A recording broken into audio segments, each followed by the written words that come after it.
আসসালামু আলাইকুম। আজকে আমি গরুর মাংস রান্না করব একদম ছোট ছোট টুকরা করে। দেখুন এখানে আমি বড় বড় দুটো পেঁয়াজ কুচি দিয়ে নিচ্ছি, আর এখানে আধা টেবিল চামচের মতো আদা বাটা রসুন বাটা দিয়ে নিয়েছি। এখন সামান্য পরিমাণে ধনিয়া গুঁড়া আহ, আর হলুদ গুঁড়া দিয়ে দিলাম, সাথে 1 টেবিল চামচের মতো আহ লাল মরিচের গুঁড়া, স্বাদ মতো লবণ, 2টা তেজপাতা, 2টা এলাচ, 2টা দারুচিনি দিয়ে এটা এখন ভালোভাবে মেখে নিচ্ছি সামান্য তেল দিয়ে। এটা আমার মাখা হয়েছে বা মাংসগুলোর সাথে দেখে ছোট ছোট কাট করে নিয়েছি। এটা একদম কালা ভুনার মতো হবে, দেখতে অনেক সুন্দর লাগবে। আমি ভালো করে একদম মাংসগুলো ভালোভাবে মাখিয়ে নিচ্ছি। দেখেন এভাবে করে আমার মাখানো শেষ। এবার আমি কিছুটা পানি দিয়ে একদম মাংসটা রান্না করে নিব। মাংসটা চুলায় বসিয়ে দিলাম। এবার আমার মাংসটা ভালো বসে গেছে।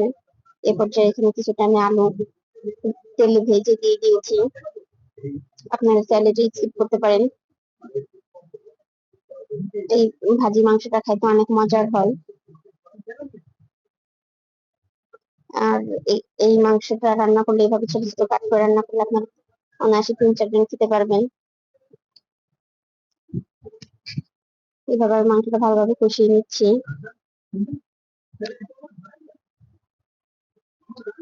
আর এই কষানো অবস্থায় কিন্তু আমার মাংসটা সিদ্ধ হয়ে গেছে। এবার আমার মাংসটা হয়ে গেছে। এবার আমি এটা বাগার দিয়ে নিব। চুলা থেকে নামিয়ে নিয়েছি। তারপর একটা কড়াই বসিয়ে সামান্য পরিমাণে সরিষার তেল দিয়ে দিলাম। এবার বাগারের জন্য 2টা শুকনো মরিচ, একটা কালো এলাচ আর 2টা সাদা এলাচ দিয়ে এটা ফোড়ন দিয়ে নিচ্ছি।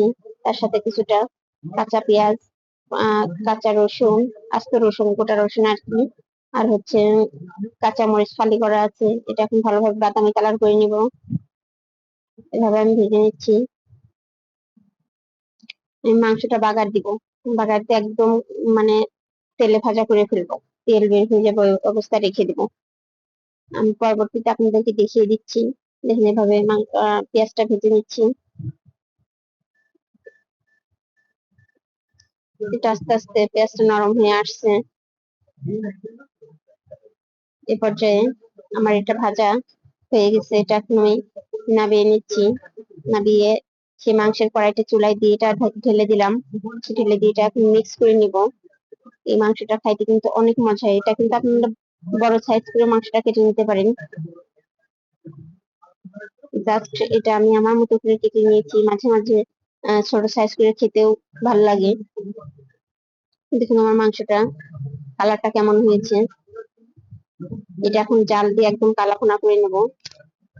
আর আমার ভিডিওটি যদি ভালো লেগে থাকে তাহলে লাইক কমেন্ট শেয়ার করে দিবেন। আল্লাহ হাফেজ।